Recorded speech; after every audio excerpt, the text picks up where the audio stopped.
This is the last in a series of video-based lessons that will introduce the basics of Excel or macro programming with Visual Basic for Applications or VBA. This material builds directly on the knowledge of fundamental programming concepts from the introductory course 3101 and includes arrays, object-oriented concepts, and elements of database programming from this class 3102. You will notice as we work through this the many similarities between the fully developed Visual Basic.NET programming language with its Excel VBA cousin. There is no chapter in our textbook associated with this part of the class. The key to taking the first steps toward programming Excel with VBA is to gain a basic level of understanding of the Excel's object model, which includes Excel application object itself, followed by the collection of workbooks, worksheets, range and chart objects, etc.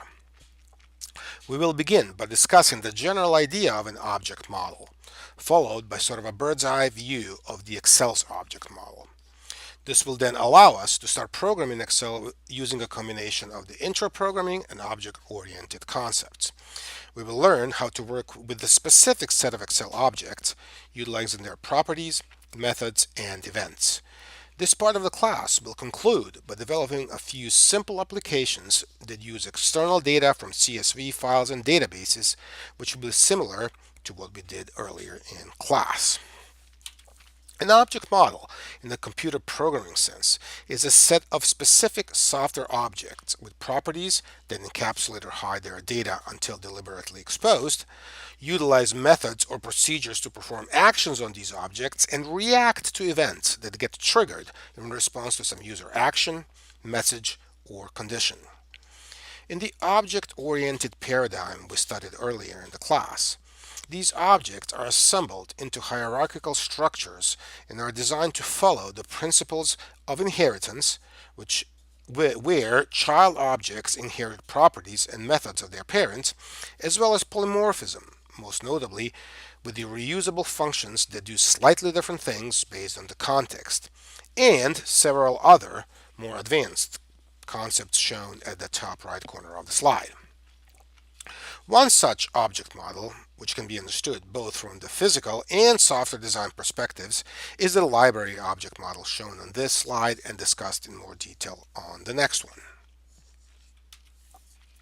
The library itself, and we can think of it both as a physical building and a software object, is at the top of the hierarchy. Books and magazines are the so-called collection objects, or simply collections, representing a group of one or more objects of the same type, like a book or a magazine. We already introduced object referencing in our OOP section of the class using the dot operator, separating objects at different levels of object hierarchy and typically ending with object properties or methods such as the ones shown on this slide. So books 1 is a specific book object from the books collection and has properties such as page count and title, as well as methods such as borrow. Excel's object model is designed to implement a set of Excel-specific software objects, exposing their hierarchy, properties, methods, and events for the purpose of creating Excel applications. This allows the power users, such as yourselves, to build more sophisticated programs that would have otherwise been possible just through the use of regular Excel features. At the top of the Excel object model is the Excel application itself, with the workbooks collection one level down.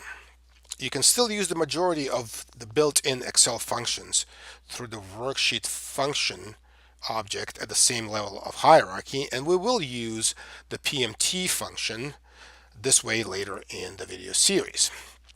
Some of the application level properties, such as automatic versus manual calculation, and methods such as quit, are shown towards the top of the slide. The workbooks collection of individual workbook objects is of the most interest to us in this part of the class. This is because we interact with the Excel applications through workbook objects, and we will use VBA to open, add, close, and otherwise manipulate multiple Excel workbooks, including CSV files, through some of the basic methods shown at the bottom of this slide. Continuing down the Excel object model hierarchy, each of the workbook objects from the workbooks collection consists of a worksheets collection, which in turn consists of individual worksheet objects. At this point, you may be somewhat puzzled as to why make a distinction between worksheets collection and individual worksheet objects. The same could be asked of workbooks collection and workbook object.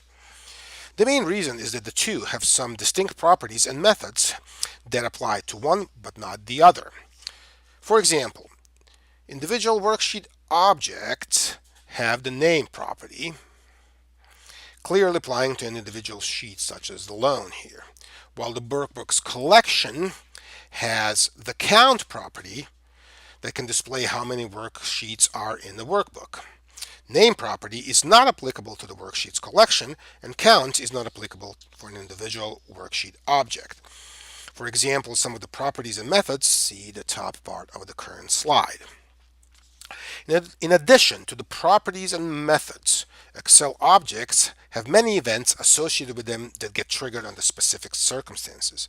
These events, as you will see in the hands-on portion of these videos, are programmed in this workbook code module and/or individual sheet code modules rather than the generic code modules used for the general subs and functions. Few of the events that we will get familiar with are the workbook open and workbook before close events associated with a particular workbook, as well as worksheet selection change and worksheet change events associated with the individual worksheet objects. The worksheet selection change event right here is designed to detect the selection change by the user in the worksheet, such as clicking on a different cell or a range of cells. The worksheet change event right here is designed to recognize the change in the content of one or more cells. These will then be used to program a set of specific tasks in reaction to these changes in selection or content. Charts, as you may recall from working with Excel, are a different type of object, at the same level of hierarchy as worksheets, just below the workbook object. Charts represent a collection of individual chart objects, which can be added, modified, and managed through code, just like the operation on cells, worksheets, and workbooks.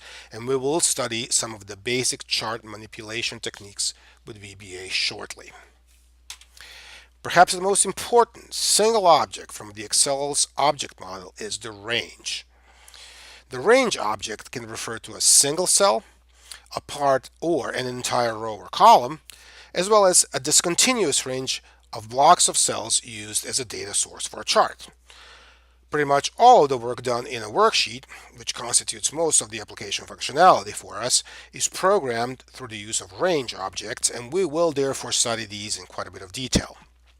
Some of the properties and methods we will use are listed at the bottom half of the current slide and include the value property, current selection and current region, an all-important offset property used to loop through the column of cells, copy, paste special methods, etc., etc. And this is a good place to pause.